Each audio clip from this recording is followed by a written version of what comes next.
बाकीचे ओबीसी नेते काय करतायत आता? माझी सगळ्या लोकांना विनंती आहे, माननीय छगनरावजी भुजबळ असतील, पंकजाताई मुंडे असतील, दत्तामामा भरणे असतील, जयकुमार गोरे असतील,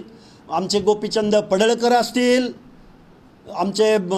चंद्रशेखर बावनकुळे असतील, तुम्ही जर ओबीसीच्या बाजूनं नाही उभं राहिला तर या महाराष्ट्रामध्ये इथून पुढच्या काला असं ना तसं आता संपलेलंच आहे ओबीसीचं आरक्षण. मी खूप जबाबदारीनं बोलतोय. महाराष्ट्रामधल्या ओबीसींचं आरक्षण संपलेलं आहे, कारण या ओबीसीमध्ये माझ्या महाराष्ट्रामधला लीड करणारा, गावगाडा चालवणारा, व्यवस्था चालवणारा, गेल्या 400-500 वर्षापासून महाराष्ट्राची रणनीती ठरवणारा, उपजाऊ जमिनीची धारणा करणारा, महाराष्ट्राच्या मुख्यमंत्री पदापासून कारखान्यांपासून वेगवेगळ्या डीसीसी बँकांपर्यंत या महाराष्ट्राच्या निर्णय प्रक्रियेमध्ये प्रमुख असणारा मराठा समाज जर ओबीसीमध्ये इन्क्लूड झाला तर गावगाड्यातल्या बलुत्यांनी, आलुत्यांनी, भटक्या विमुक्त जाती जमातींनी कुठं जायचं हा जर प्रश्न या ओबीसीच्या नेत्यांना विचारता येत नसेल तर तुम्ही महाराष्ट्राच्या विधानसभेमध्ये जाण्याचा नैतिक अधिकार, कारण तुम्ही ओबीसीच्या मतावर निवडून आलेले आहात. भरणे मामा असोत की बावनकुळे असोत, पडळकर असोत की जयकुमार गोरे असोत, तुम्ही कुणाच्या विरोधामध्ये निवडून गेलात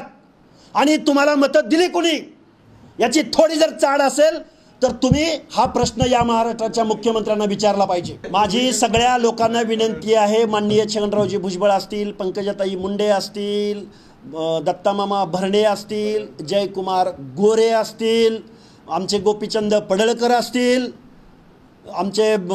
चंद्रशेखर बावनकुळे असतील, तुम्ही जर ओबीसीच्या बाजूनं नाही उभं राहिला तर या महाराष्ट्रामध्ये इथून पुढच्या काला असं ना तसं आता संपलेलंच आहे ओबीसीचं आरक्षण. मी खूप जबाबदारीनं बोलतोय.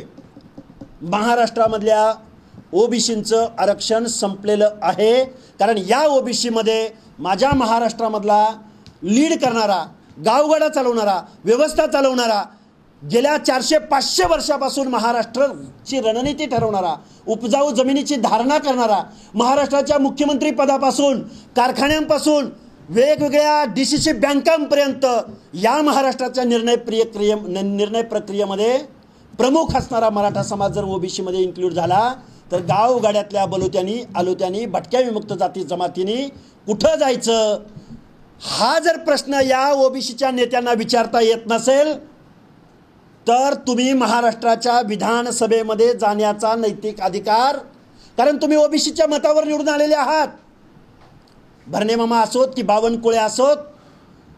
पडळकर असोत की जयकुमार गोरे असोत, तुम्ही कुणाच्या विरोधामध्ये निवडून गेलात आणि तुम्हाला मतं दिली कुणी याची थोडी जर चाड असेल तर तुम्ही हा प्रश्न या महाराष्ट्राच्या मुख्यमंत्र्यांना विचारला पाहिजे. महाराष्ट्रातील ताज्या बातम्यांसाठी बघत रहा टाइम्स टुडे 18 सोबतच शेअर करा, सबस्क्राइब करा आणि बेल आयकॉन प्रेस करा.